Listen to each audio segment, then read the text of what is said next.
नमो भगवते वासुदेवाय। जब जब सृष्टि को आवश्यकता पड़ी है, भगवान ने अवतार लिया है। जब जब उन्हें लगा है कि सृष्टि ने उन्हें पुकारा है, तब तब वो आए हैं इस सृष्टि को बचाने के लिए। पिछले सप्ताह हमने एक सीरीज शुरू की भगवान विष्णु के अवतारों को लेकर के, उनके अवतारों की कथा आप लोगों के साथ साझा करने की, उनके अवतारों पर चर्चा करने की। और इसी संदर्भ में हमने पिछले सप्ताह भगवान विष्णु के प्रथम अवतार मत्स्य अवतार की कथा आप लोगों के सामने रखी थी, उस कथा पे चर्चा की थी। आज जो हम चर्चा करेंगे वो है भगवान विष्णु का अवतार कच्छप अवतार, कूर्म अवतार। भगवान विष्णु ने कछुए का अवतार क्यों लिया, कब लिया, किन परिस्थिति में लिया, इस पर हमारी आज कथा होगी। उसी कथा पर हमारी चर्चा होगी।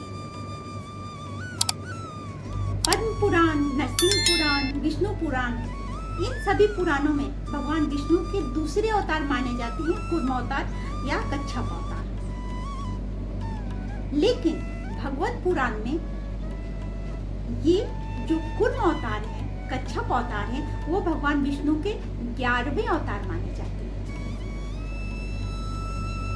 अब ये तो पुराणों में लिखा हुआ है, तो इस संदर्भ में हम आगे बातें करेंगे कि क्यों भगवत पुराण में उनके 11वें अवतार की जिक्र है ये, और पद्म पुराण, विष्णु पुराण, नरसिंह पुराण, लिंग पुराण में जो है उनके दूसरे अवतार की चर्चा है। तो आज हम विष्णु पुराण के अनुसार भगवान विष्णु के दूसरे अवतार कच्छप अवतार की बात करेंगे, उनकी कथा आप लोगों के सामने रखेंगे, उन्हीं पे चर्चा होगी हमारी। तो जैसा मैंने बताया कि जब जब जरूरत पड़ी है भगवान की, किसी को भी, भगवान आए हैं, दौड़े हुए आए हैं और उन्होंने साथ दिया है, रक्षा किया है, बचाया है। तो कथा कुछ इस तरह से है कि एक बार महर्षि दुर्वासा वो जा रहे थे, रास्ते में उन्हें एक बहुत ही सुगंधित पुष्प की सुगंध ने उन्हें मधुमात किया। उन्हें लगा कि ये खुशबू कहाँ से आ रही है। उन्होंने देखा एक सुंदरी जो है पारिजात की माला लिए हुए आ रही है। भगवान दुर्वासा ने उस सुंदरी को कहा कि ये माला मुझे दे दो। सुंदरी ने भगवान दुर्वासा को प्रणाम किया और वो माला उन्हें सौंप दी। लेकर के चले दुर्वासा ऋषि आगे।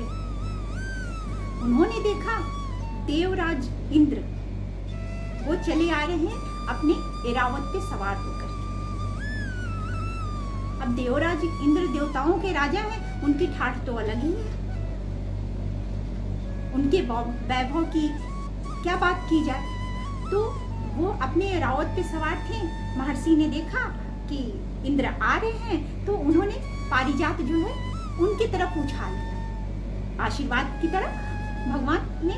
भगवान दुर्वासा ने और इंद्र की तरफ उछाल दिया। इंद्र ने उस पारिजात माला को लिया और ऐरावत के मस्तक पे रख दिया। अब ऐरावत स्वभाव से तो हाथी है, स्वभाव से वो जानवर ही है, बाकी तो प्रभु की महिमा जो भी हो। लेकिन ऐरावत ने क्या किया, उस माले को सूंघा और उसे जमीन पर फेंक दिया। ये देख करके महर्षि दुर्वासा को बहुत ही गुस्सा आया। जैसा कि पता है कि महर्षि दुर्वासा वो अपने क्रोध के लिए जाने जाते हैं। उनके क्रोध से सभी डरते हैं, प्रभु भगवान भी डरते हैं। और फिर तो क्या कहना है उनके क्रोध का, क्योंकि माना जाता है कि दुर्वासा ऋषि भगवान शिव के अवतार है। तो इस पर भी हमारी चर्चा होगी आगे, लेकिन आगे हम इसी कथा में बनते हैं। तो महर्षि दुर्वासा को क्रोध आया और उन्होंने इंद्र को श्राप दिया कि तुम जिस वैभव, जिस धन दौलत और ऐश्वर्य से अहंकार में आ गए हो, और उस अहंकार की वजह से, उस अहंकार के कारण तुमने मेरे आशीर्वाद का मान नहीं रखा, उसकी अवहेलना की, तो जाओ तुम श्रीहीन हो जाओ, तुम्हारा ये वैभव, तुम्हारा ये ऐश्वर्य सब नष्ट हो जाए। महर्षि ने श्राप दे दिया इंद्र को। अब इंद्र देवताओं के राजा, अगर राजा का वैभव नष्ट होता है, अगर राजा का ऐश्वर्य नष्ट होता है, इसका मतलब है कि राज्य का वो नष्ट हो गया। तो इंद्र का वैभव नष्ट होना यानी कि सभी देवताओं का वैभव नष्ट हो जाना। अब महर्षि ने श्राप दे दिया था और उस श्राप को तो पूरा होना ही था। अब बात होती ऐसी है कि माता लक्ष्मी किसी बात पे नाराज होकर के उठ करके वो सागर में चली जाती है। क्यों? क्योंकि हर अवतार के पीछे एक उद्देश्य होता है और उद्देश्य था तो यहाँ जो श्राप है उस श्राप को पूरा करना भी है। तो इस उद्देश्य की पूर्ति के लिए, क्योंकि भगवान को लेना था अवतार, तो इस उद्देश्य को देखते हुए एक ऐसा प्रसंग हुआ, ऐसी घटना हुई कि माता लक्ष्मी उठ करके समुद्र के अंदर चली गई, समुद्र में चली गई। इधर सारे देवताओं का ऐश्वर्य नष्ट हो गया, वैभव नष्ट हो गया, वो श्रीहीन हो गए। इंद्र परेशान, सभी देवता परेशान। अब सभी देवता पहुंचे भगवान ब्रह्मा के पास। ब्रह्मा जी ने कहा कि अब चलिए विष्णु जी के पास, क्योंकि वही तो पालन करते हैं, वही संचालन करते हैं, वही डायरेक्टर हैं, वही ऑपरेटर हैं, वही सब कुछ करेंगे। अब तो जो करना होगा वही करेंगे। सभी पहुंचे भगवान विष्णु के पास। सबने प्रभु की प्रार्थना की, नमन किया, स्तुति की। भगवान विष्णु ने आंखें खोली और उन्होंने सबको कहा कि आप चिंता मत कीजिए, सब ठीक होगा। अब आपको करना क्या है कि आप देवताओं को, दानवों को राजी कीजिए समुद्र मंथन के। क्यों? क्योंकि देवता तो श्रीहीन हो गए थे, क्योंकि उनका तो ऐश्वर्य नष्ट हो गया था। तो भगवान विष्णु ने कहा कि समुद्र के अंदर अथाह मणि, मणिका और अमृत सभी है। और इसके साथ ही भगवान का उद्देश्य ये भी था, क्योंकि उन्हें लक्ष्मी जी को भी तो वापस लाना था। लक्ष्मी जी जो वहां से समुद्र के अंदर चली गई थी, उन्हें भी वापस लाना था। तो पुनर्आगमन के लिए उनके भगवान विष्णु ने ये बात रखी कि आप ऐसा कीजिए कि दानवों से बात कीजिए कि समुद्र मंथन किया जाए और उसमें से जो वैभव होगा निकलेगा, उसमें से जो रत्न निकलेंगे और अमृत कलश जो निकलेगा वो दोनों में बराबर बांट दिया जाएगा। दानव भी कमजोर हो चुके थे, क्योंकि हमेशा ही देवासुर संग्राम होता रहा था, देवताओं और दानवों का हमेशा ही संग्राम होता रहा था। तो इस बीच दानव भी बहुत ही कमजोर हो गए थे, उनकी भी शक्ति क्षीण हो गई थी। तो जब देवताओं ने उनसे बातें की कि समुद्र मंथन किया जाए, तो दानव तैयार हो गए।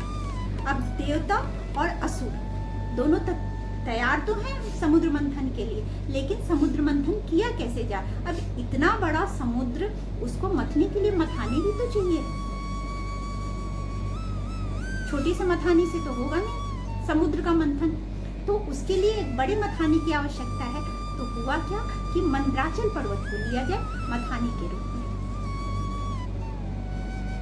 अब मंद्राचल पर्वत मथानी के रूप में तो मिल गए, लेकिन अब मथानी को मथने के लिए रस्सी कहाँ से आए? रस्सी कहाँ से आए? तो रस्सी बने बासुकी नाग, जो भोलेनाथ के गले में पड़े हुए हैं,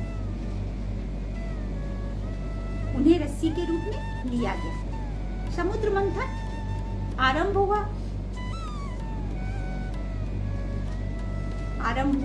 और मंथन करना शुरू किया दोनों तरफ से, देवताओं ने और असुरों ने।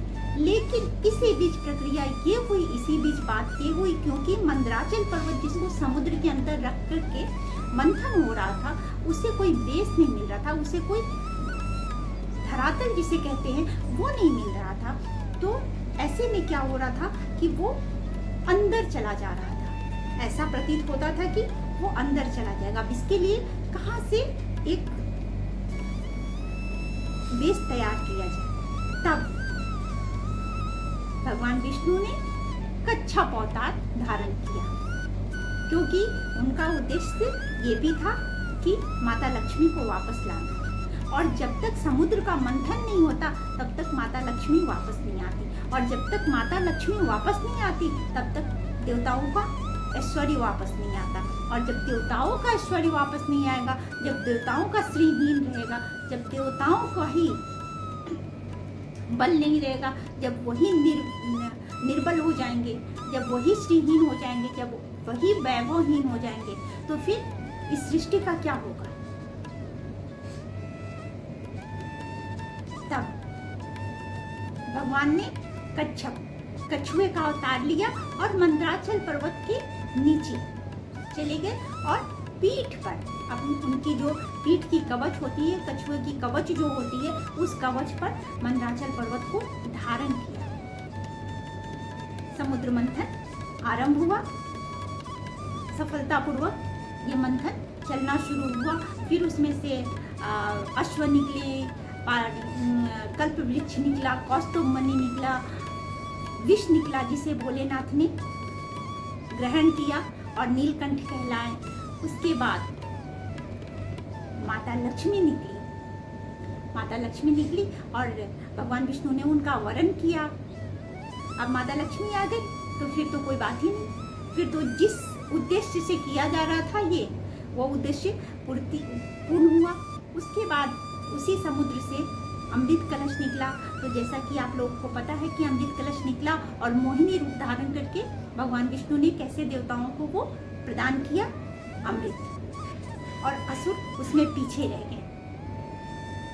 भगवान ने मोहिनी रूप में जो अपनी लीला दिखाई थी, तो इस तरह से ये कच्छप अवतार हुआ, ये कूर्म अवतार हुआ, जो भगवान विष्णु ने देवताओं की रक्षा के लिए, देवताओं के वैभव को वापस करने के लिए, देवताओं के ऐश्वर्यों को वापस करने के लिए धारण किया था।